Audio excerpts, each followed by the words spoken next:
이 시간 우리에게 주시는 하나님 말씀은 구약 성경 두 군데 말씀을 봉독해 드리겠습니다. 먼저는 창세기 1장 1절 2절 말씀입니다.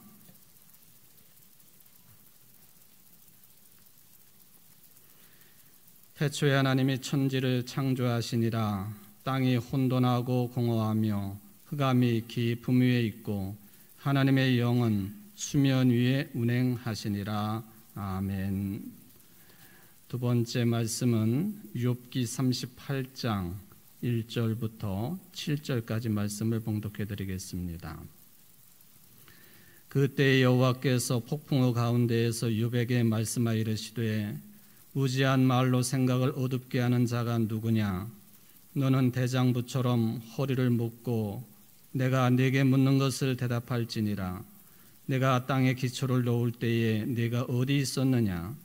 네가 깨달아 알았거든 말할지니라. 누가 그것의 도량법을 정하였는지 누가 그 줄을 그것의 위에 띄었는지 네가 아느냐? 그것이 주추는 무엇 위에 세웠으며 그 모퉁이 돌을 누가 놓았느냐? 그때 새벽별들이 기뻐 노래하며 하나님의 아들들이 다 기뻐 소리를 질렀느니라. 아멘. 이는 하나님의 말씀입니다.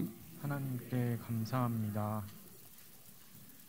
오늘 7월 네 번째 주일 성령 강림 후 일곱 번째 주일 예배를 드리는 여러분 모두에게 하나님만이 주시는 평강이 충만하시기를 주의 이름으로 축원을 드립니다.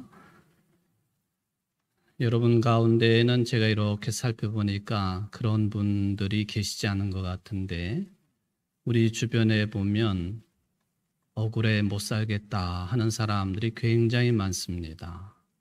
억울해 죽겠다 하는 사람들이죠. 그런 사람들 얼굴에 보면은 억울하다 하는 게 써 있어요. 참 억울합니다 하는 그런 내용들이 말이죠. 한자어로 억울하다라고 할 때 누를 억자, 답답할 울자를 사용하는 것 같습니다. 아무런 잘못이 없이 꾸중을 듣는다든지 벌을 받는다든지 그래서 분하고 답답한 상태를 표현하는 단어가 억울하다라고 하는 그런 표현이 되겠습니다. 또 누명을 쓰기도 합니다. 또 잘못된 판단이나 판결 때문에 아무런 잘못이 없음에도 불구하고 피해를 보는 경우도 있겠습니다. 또 일상생활에서 보면은 내가 그 말을 하지 않았는데 상대방이 내가 그 말을 했다고 다구치거나 또는 때를 쓸 때도 마찬가지입니다. 더군다나 사랑하는 자식이 아무 잘못이 없는데도 죽임을 당했다 할 경우에는 그 억울함은 더 말할 나위가 없겠습니다. 19세기 최고의 기독교 사상가 중에 키에르케고르라고 하는 사람이 있지요. 이 사람을 빼놓고는 현대 신학을 제대로 이해하기가 어려운 아주 중요한 자리를 차지하고 있는 사람이 키에르케고르라고 하는 사람이 되겠습니다.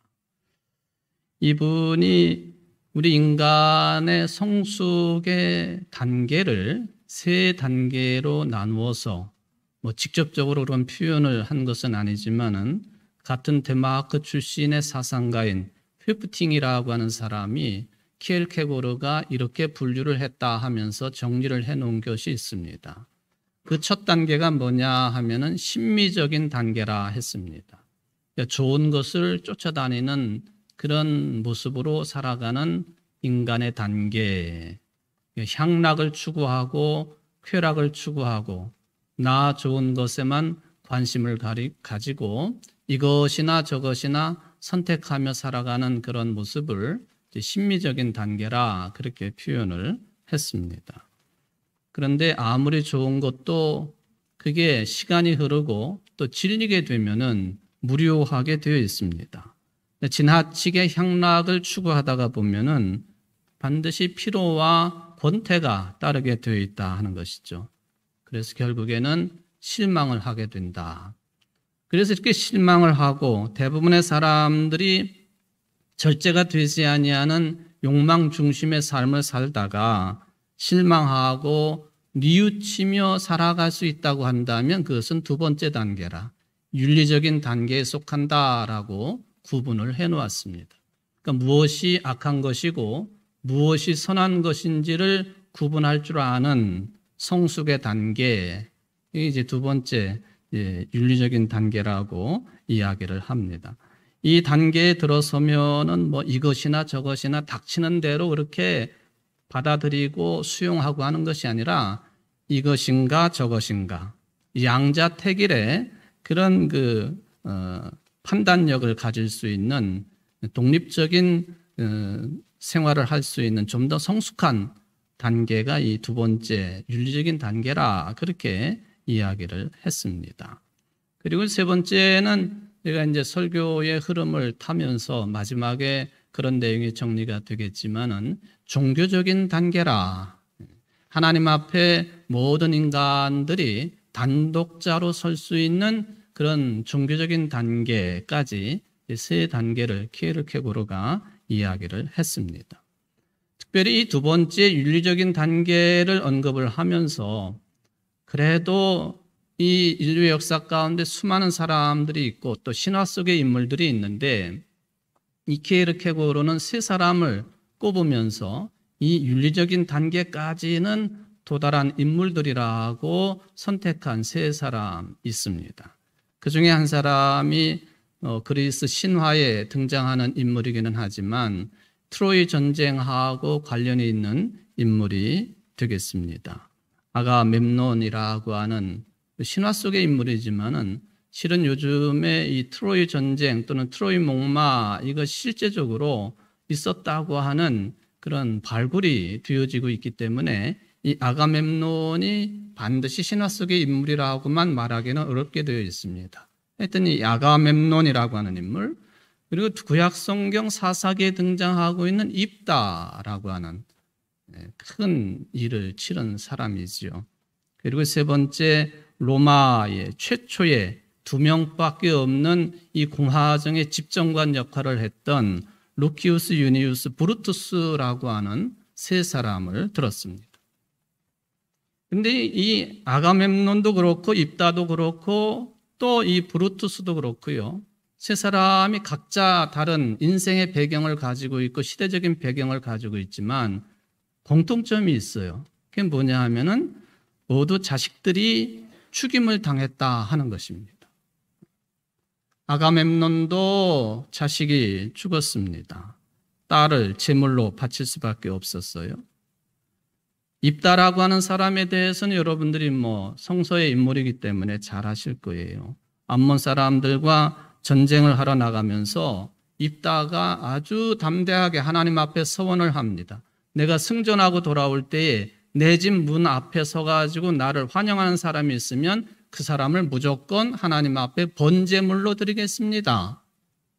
정말 전쟁에 승리하고 돌아와 보니까 집 앞에서 누가 소고를 치며 춤을 추면서 이 장군을 환영을 합니다. 가만히 보니까 자기의 무남 동료 외동딸이 자기 집안 앞에서 승전하고 돌아온 아버지를 환영하고 있습니다. 결국에는 입다의 딸, 이름도 나와 있지 않은데 입다의 딸은 그 살의 각이 떠지고 불에 태워지는 번제물로 하나님께 바쳐졌다. 자식이 죽습니다. 브루투스도 마찬가지입니다. 카이사르 황제의 암살 기도에 포함이 된 그런 브루투스가 아닌 다른 인물이에요. 아마 이 브루투스는 그 브루투스의 이제 선조격이 된다라고 평가가 되어지는데 역시 이 사람도 두 아들들이 자기가 목격하는 가운데에서 그렇게 구타를 당하고 매질을 당하고 그리고 도끼로 아버지가 보는 앞에서 머리가 잘려 죽는 처형을 당합니다. 왜 그랬는지에 대해서는 제가 이유를 말씀을 드리지 않겠습니다만은 이 로마인 이야기의 시오노 나나비는 그 장면을 이렇게 기록을 해두었습니다. 처형은 그 자리에 당장 이루어지게 되었다. 우선 브루투스의 두 아들들이 옷을 벗기우고 두 손을 뒤로 결박당했다. 채찍질이 시작되었다. 그 자리에 있던 사람들 가운데 이 잔혹한 광경을 똑바로 바라볼 수 있었던 사람은 아무도 없었다. 오직 아버지 브루투스만이 눈길을 돌리지 않았다. 쓰러질 때까지 채찍질 당한 두 젊은이는 한 사람씩 끌려가서 도끼로 목이 잘렸다. 거기까지 입회한 뒤에야 비로소 아버지는 자리를 떴다. 이게 이제 로마의 최초의 공화정을 이 브루투스 때문에 시작을 하게 되었는데, 공교롭게도 이 두 아들들은 왕정 복귀를 위해서 음모를 꾸미다가 들켜서 지금 죽게 된 거예요. 그러니까 공화정을 시작한 아버지 입장에서는 두 아들의 죽음을 지켜볼 수밖에 없었어요. 법대로 집행을 해야 되기 때문에 그랬던 것이죠. 그런데 키엘케고르는 이 세 사람 모두가 결국에는 자식들이 죽기는 했지만은 민족의 운명을 구한다라고 하는 보편적인 윤리가 들어있는 삶을 살았다 해가지고 이 세 사람을 윤리적인 단계의 성숙한 인간으로 평가를 내리고 있는 것을 찾아볼 수가 있겠습니다. 그래도 그렇지요. 아무리 민족을 위하고 나라를 위한 일이라고 하지만은 아버지 때문에 목숨을 잃은 이 자식들, 억울하기 짝이 없는 일입니다.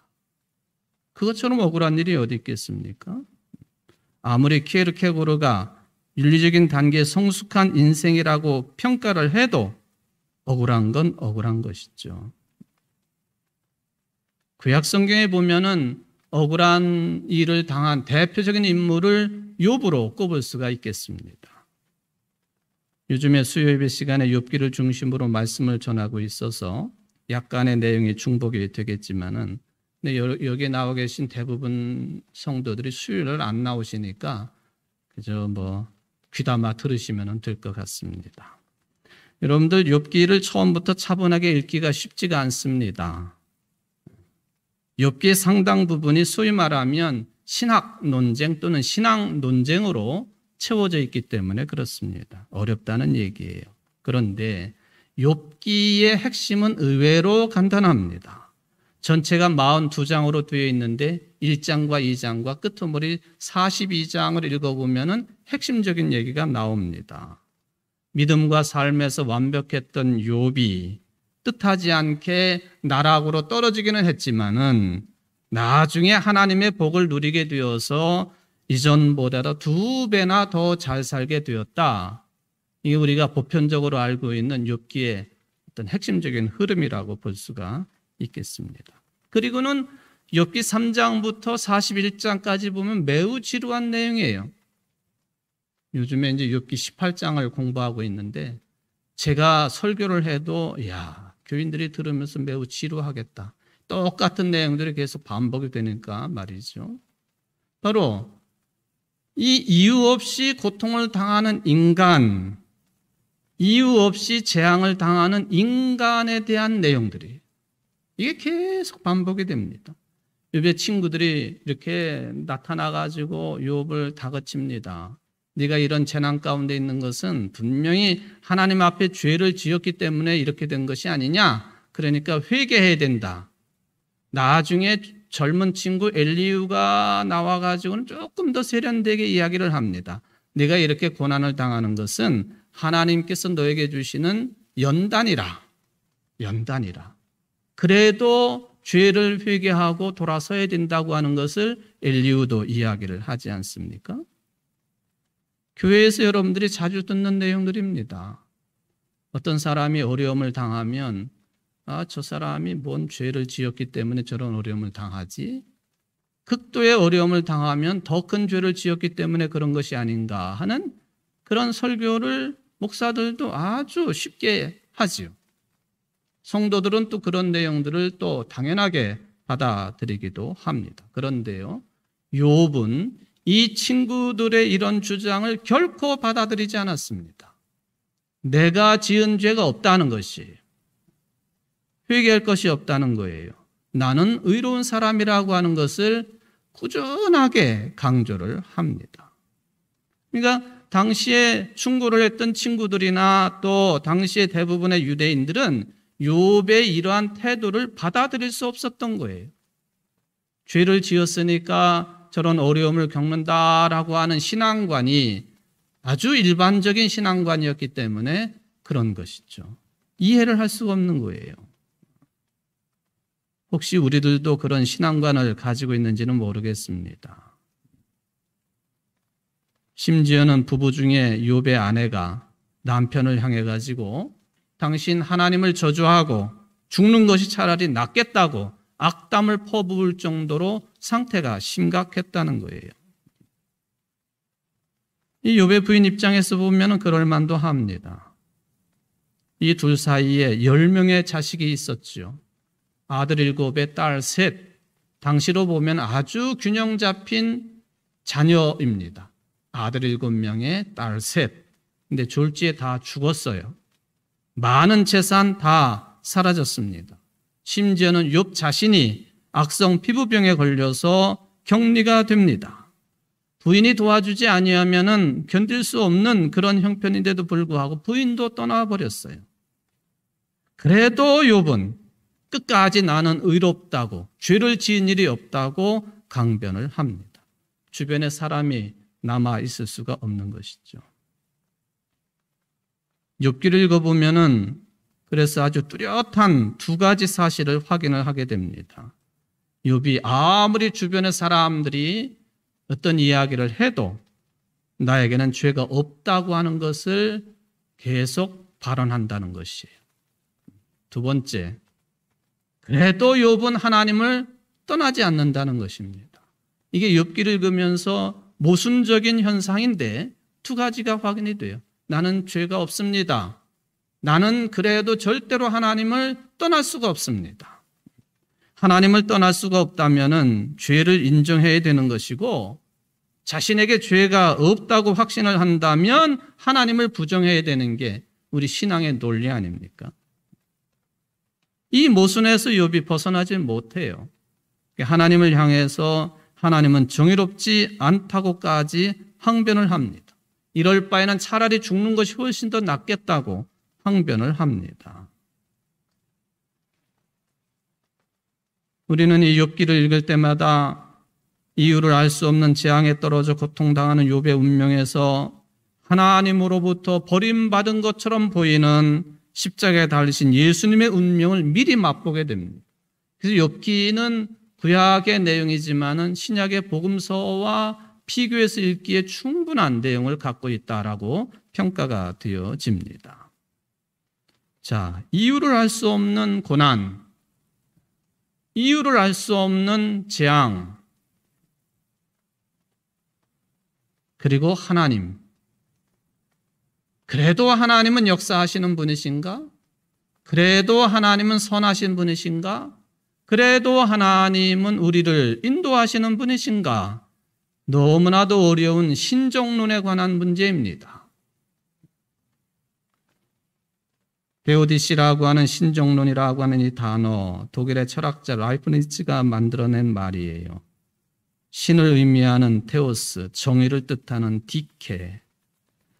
우리 인간들이 이렇게 고통을 당하고 불행 속에 있고 또 죽음에 헤매고 있는 이 소위 말하면 악이 존재함에도 불구하고 하나님은 여전히 정의로우신 분이신가? 이유 없이 고통을 당하고 있는 이런 인생의 삶 속에서도 하나님은 여전히 선하신 분이신가? 이걸 항변하는 학문의 분야가 신정론이죠. 하나님이 사랑이시고 전능하신 분이시라면 왜 죄가 없는 사람들에게 고난이 있겠는가? 이 문제입니다. 1755년 11월 1일 오전 9시 40분에 저 성경에 보면은 바울이 땅끝이라고 해가지고 방문을 하려고 했던 그 나라가 지금의 포르투갈이죠. 포르투갈의 수도가 리스본인데 이 리스본의 강도 9에 지진이 일어났습니다. 지진에 이어서 요즘 말로 말하면 이 높이가 15m에 해당되는 쓰나미가 몰아닥쳐가지고 리스본 시내 85% 정도가 다 무너져 내리고 사람들이 3만 명에서 많게는 10만 명 정도가 죽은 것으로 되어 있습니다. 그런데 이 11월 1일이 교회로 보면은 공교롭게도 만성절이에요. 죽은 많은 성인들에게 미사를 드리는, 그들을 기억하면서 예배를 드리는 교회의 중요한 축제, 만성절날 엄청난 죽음의 사건이 일어납니다. 곁에 있는 프랑스의 성직자들이 야, 이것은 저 리스본에 살고 있는 사람들이 죄를 지었기 때문에 이런 대재앙이 몰아친 것이라고 해석을 합니다. 그때에 프랑스의 계몽 사상가 중에 유명한 볼테르라고 하는 사람이 있잖아요. 이 사람이 대단히 화가 났습니다. 성직자들이 그렇게 이 지진 또는 쓰나미에 대한 해석하는 것을 듣고는 화가 났습니다. 그리고는 글을 썼는데 그 글 속에 하나님은 재난을 방지할 수 없었는가 하면서 소위 말하면 하나님을 비난하는 그런 글을 썼습니다. 이런 글의 내용은 볼테르가 처음 쓴 것은 아니에요. 그리스의 철학자인 이 쾌락주의의 대가인 에피쿠로스가 이 딜레마의 한 변형으로 이야기한 내용이 지금도 전해져 오고 있습니다. 그 비슷한 흐름들이라 그렇게 보시면 되겠습니다. 우리가 흔히 딜레마에 빠졌다 그런 말을 사용하지 않습니까?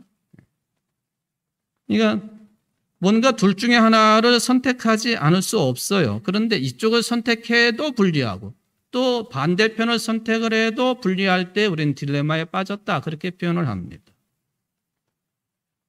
바로 이 에피쿠로스라고 하는 철학자가 신의 부재를 증명하기 위해서 만들어낸 딜레마가 이런 내용이 있습니다. 신은 악을 없애려 하지만 그럴 수 없는 것인가? 그렇다면 신은 전능한 것이 아니다. 그는 할 수 있지만 하지 않고 있는 것인가? 그렇다면 악한 뜻을 가지고 있는 것이다. 그는 능력도 있고 없애려고도 하는가? 그렇다면 악이 어떻게 있을 수 있겠는가? 그는 능력도 없고 없애려고 하지도 않는가? 그렇다면 우리는 왜 그 존재를 신이라고 부르는가? 이게 딜레마입니다. 이쪽을 선택할 수도 없고 저쪽을 선택할 수도 없는 그런 딜레마예요. 말하자면 강하고 선한 신이 인간을 사랑한다면 왜 인간들에게 고통을 주고 불행을 주고 죽음과 같은 악한 일이 일어나는지 묻고 있는 거예요. 이거는 이제 하나님을 모르는 사람들이 그렇게 물었다고 한다면 지금도요, 무신론자들이 가장 강력한 무기로 휘두르고 있는 게 이 내용이에요. 소위 말하면 기독교의 하나님의 아킬레스건을 건드립니다. 무신론자들이, 안 믿는 사람들이. 데이비드 밀스라고 하는 우주에는 신이 없다라고 하는 책을 쓴 사람이요, 하나님이 만든 이 조화로운 자연의 피조물이라고 한다면 어떻게 이 자연 속에서 이런 일들이 벌어질 수 있느냐 하고 이야기를 합니다. 허리케인, 토네이도, 지진, 홍수, 가뭄, 번개, 화재, 기근, 유행병 같은 자연재해를 너무 자주 일으켜서 남녀노소를 불문하고 특별히 아무것도 모르는 어린아이들을 무자비하게 살육을 한다. 자연은 분명히 질서와 무질서, 매력적인 것과 역겨운 것, 목적 있는 것과 제멋대로인 것의 혼합물이다. 우리 기독교의 아킬레스건을 건드린 내용이에요. 하나님이 이런 분이다. 그런 분이 존재할까? 무신론자들의 주장이지요. 그런데 이런 불행스러운 현상들은 우리에게 일상화되어 있습니다. 인류의 역사도 마찬가지입니다. 제노사이드라고 하는 집단 학살이 빈번하게 벌어지지 않습니까? 도대체 그 사람들이 무슨 죄가 있습니까? 정치하는 사람들이 자신의 야욕을 채우기 위해서 벌인 살육극이요, 전쟁광들이 벌인 살육극이요, 무기를 만들어 팔아먹으려고 하는 그런 선진국들의 살육극이요, 도대체 거기에 죽어가는 사람들은 무슨 죄가 있느냐 하는 거예요.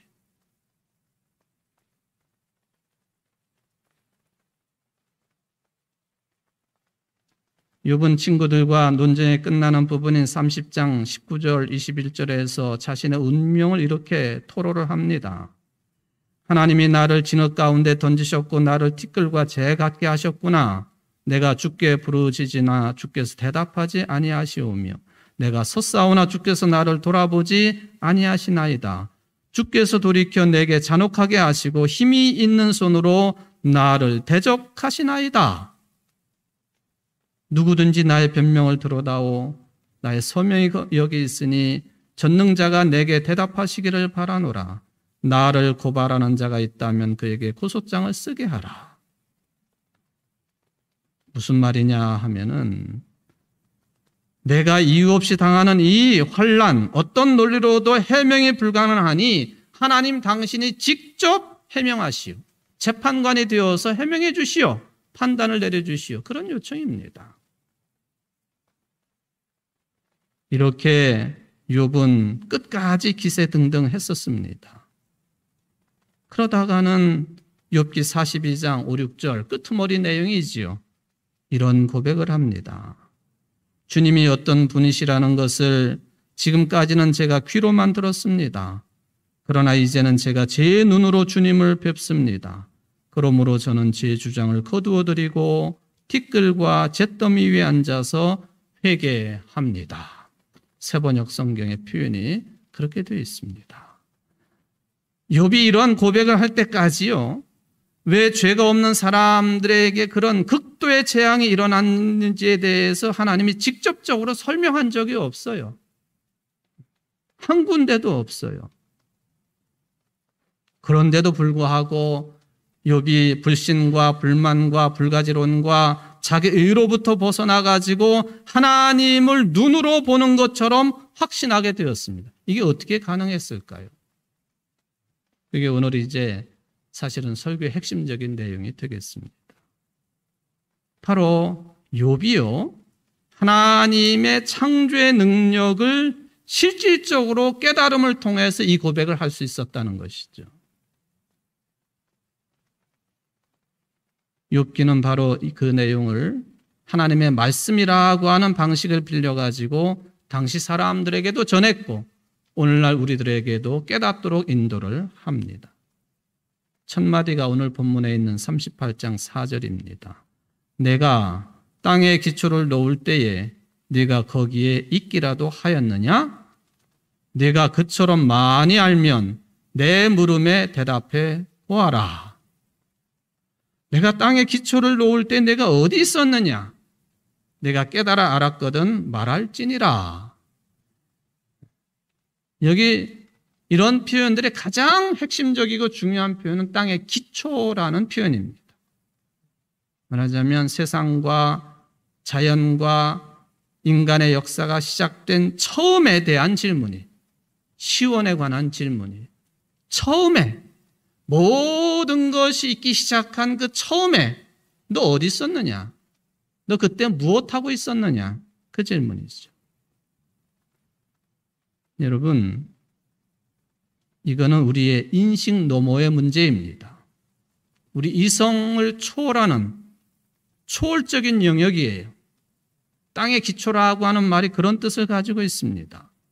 과학이 아무리 발전을 해서 이 처음에 관한 비밀을 밝힌다고 해도 정확할 수가 없습니다.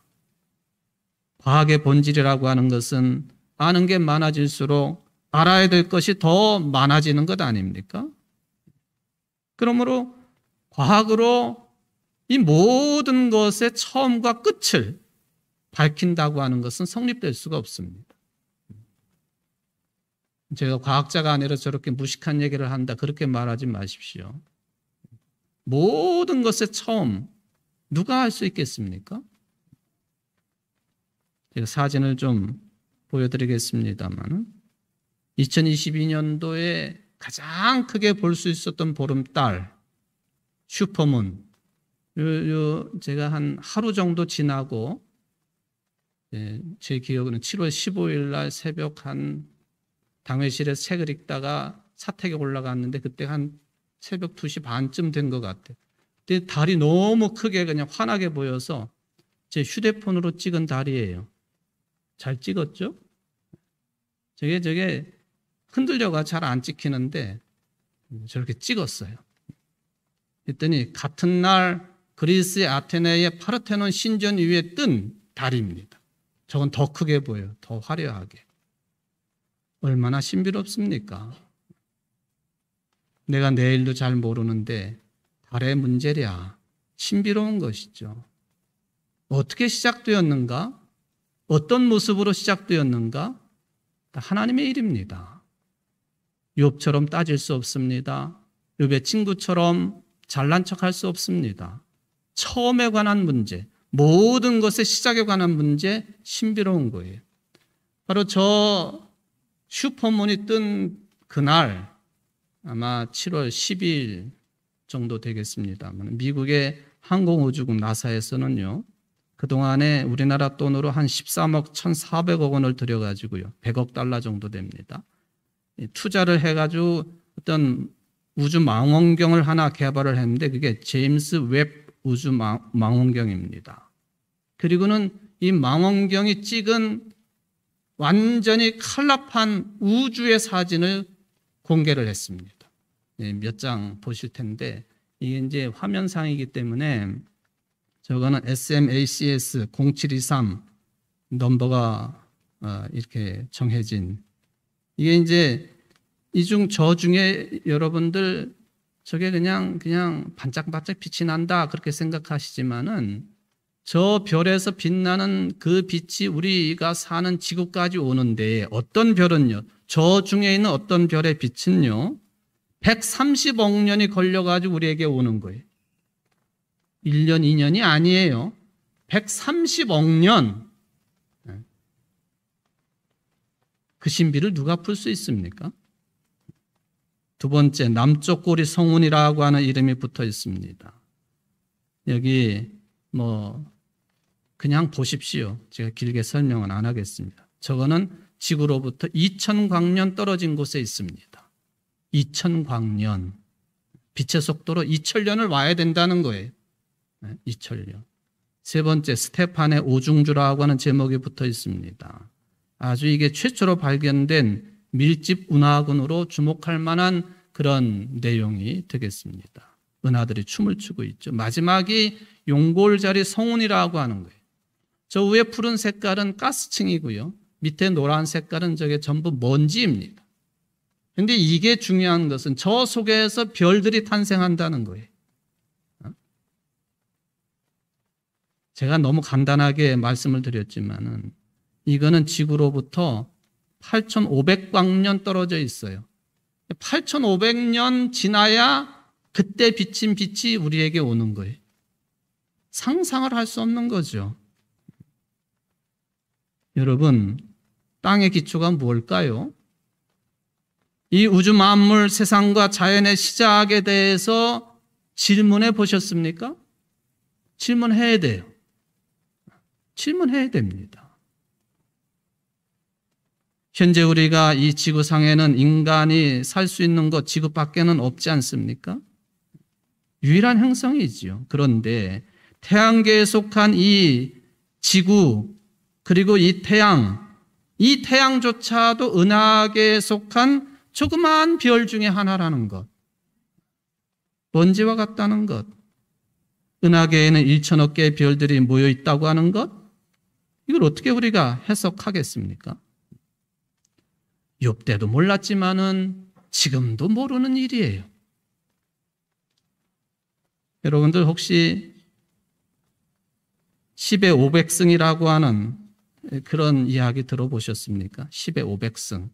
그러니까 쉽게 말하면 일자를 써놓고요, 영자를 붙이는데 그 영자가 500개가 나열이 돼야 되는, 1, 0, 0, 0, 0, 0, 0 해가지고 0이 500개. 이 우주 공간이 그만한 숫자를 가지고 있다는 거예요. 헤아릴 수 없는 거예요. 무한광대. 우리는 태양계만 생각하고 이렇게 그래도 그것만 생각해도 좋을 것 같은데, 이런 태양계, 은하계 해가지고 이 우주 공간의 숫자를 헤아린다고 한다면 10의 500승, 그것도 저는 부족하다고 생각합니다. 누가 헤아릴 수 있습니까? 욥기는 하나님이 욥에게 주시는 말씀이라고 형식을 빌려서 세상 모든 것의 처음 시작에 관한 질문을 합니다. 내가 땅의 기초를 아느냐? 이 질문 앞에 욥은 무릎을 꿇은 거예요. 내가 지금까지는 말씀으로만 귀로만 들었는데 눈으로 봅니다. 그리고는 티끌에 주저앉아가지고 죄를 뒤집어쓰고 욥이 회개를 했다. 그런 이야기죠.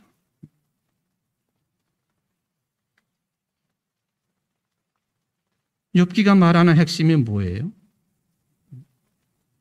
이런 세상에 살고 있는 인간 한 사람 한 사람이 자신의 지식과 경험을 근거로 해가지고 다른 사람의 불행을 판단하느냐? 판단하지 말라는 거예요. 사람의 지식과 경험은 이 창조의 깊이를 말하자면 이 모든 것의 시작을 판단할 근거가 되지 못하는데도 판단하느냐? 판단하지 말라는 거예요. 어거스틴이 그러지 않습니까? 세상에게 물어보라. 너희들이 무엇을 판단할 수 있겠느냐? 태초에 하나님이 천지를 창조하시니라. 태초가 뭐냐? 알고 있느냐? 아주 오래전 시간을 말하는 것이 아니라 시간의 시작을 이야기하고 있는 어거스틴이 이 태초에 관해서 그렇게 해석을 합니다. 하나님이 하늘과 땅을 만드셨다라고 할 때에 어거스틴은 우리가 알고 있는 하늘과 땅 그것으로 표현하지 않습니다. 어거스틴은 고백을 합니다. 우주의 역사는 모든 피조물 세계의 역사는 시작부터 종말까지 하나님의 의도적이고 조직적인 계획에 의해서 진행되고 있다고. 10의 500승이라고 하는 놀라운 현상 가운데에서 어떻게 하면은 그 찰나와 같은 순간에 우리 인간들이 살 수 있는 그런 조건이 만들어지고 숨을 쉴 수 있게 되었고 먹을 수 있게 되었고 마실 수 있게 되었고 서로 사랑할 수 있게 되었고 그리고 믿을 수 있게 되었고 네가 그것을 아느냐? 그 신비를 아느냐? 네가 땅의 기초를 알고 있느냐? 그런데 무슨 쓸데없는 소리냐?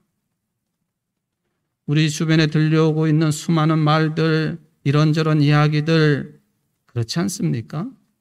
특별히 시시비비를 가리는 그 일들 속에 땅의 기초를 알고 있다면 10의 500승이라고 하는 우주 공간의 넓이를 알고 있다고 한다면 시시비비 하느라고 세월을 낭비하고 서로에게 상처를 주는 그런 우매한 삶은 살지 않을 것이다. 이사야가 고백을 합니다. 내가 바로 만물을 창조한 주다. 나와 함께한 이가 없이 나 혼자서 하늘을 폈으며 땅도 나 혼자서 넓혔다. 이사야 44장 24절 말씀이죠. 바울도 고백하지 않습니까? 없는 것들을 불러내어 있는 것이 되게 하시는 하나님. 로마 4장 17절 말씀입니다. 사랑하는 성도 여러분, 이 욥기의 내용을 통해서 깨달음을 얻습니다. 내가 그동안 교만해서 모든 것을 다 아는 것처럼 살지는 않았는지, 신약 성경에 예수님을 반대했던 바리새인이나 서기관들처럼 자기 중심으로 교만하게 다른 사람들을 평가하고 재단하며 살지는 않았는지, 잘난 척하며 그렇게 내 지식과 논리에 휘둘리며 살고 있지는 않은지. 사랑하는 성도 여러분, 땅의 기초를 생각하십시오. 모든 것의 시작을 바라볼 줄 알아야 되겠습니다. 그래야지 성숙한 인생이 되고 그래야지 성숙한 신앙인이 될 수가 있겠습니다. 귀로만 들었던 하나님 넘어서서 눈으로 하나님을 볼 수 있는, 신앙 고백할 수 있는 믿음이 더욱 충만해지는 여러분들 되시기를 주의 이름으로 축원을 드립니다. 사랑의 하나님 아버지, 모든 것의 시작은 이러하다 하고 창세기가 말씀하십니다. 욥이 이유도 없는 고난 중에 있으면서 불평을 하고 그래도 그는 하나님을 놓지는 않았습니다. 우리 모두가 시시비비를 가리느라고 시간을 낭비하고 정력을 낭비하고 골몰하고 있을 때에 주님께서 말씀하십니다. 땅의 시초를 네가 알고 있느냐? 그 뿌리를 알고 있느냐? 시원을 알고 있느냐? 누가 만들었느냐? 주님이 하셨습니다. 이 신앙 고백으로 우리 가운데 다툼이 없어지게 하시고 시시비비 가리는 일에 정력을 낭비하지 않게 하시고 하나님만을 바라보기에 부족함이 없는 우리 교회 모든 성도들의 성숙한 신앙의 삶이 이루어질 수 있도록, 교회의 삶이 이루어질 수 있도록 축복하여 주옵소서. 예수님의 이름으로 간절히 기도하옵나이다. 아멘.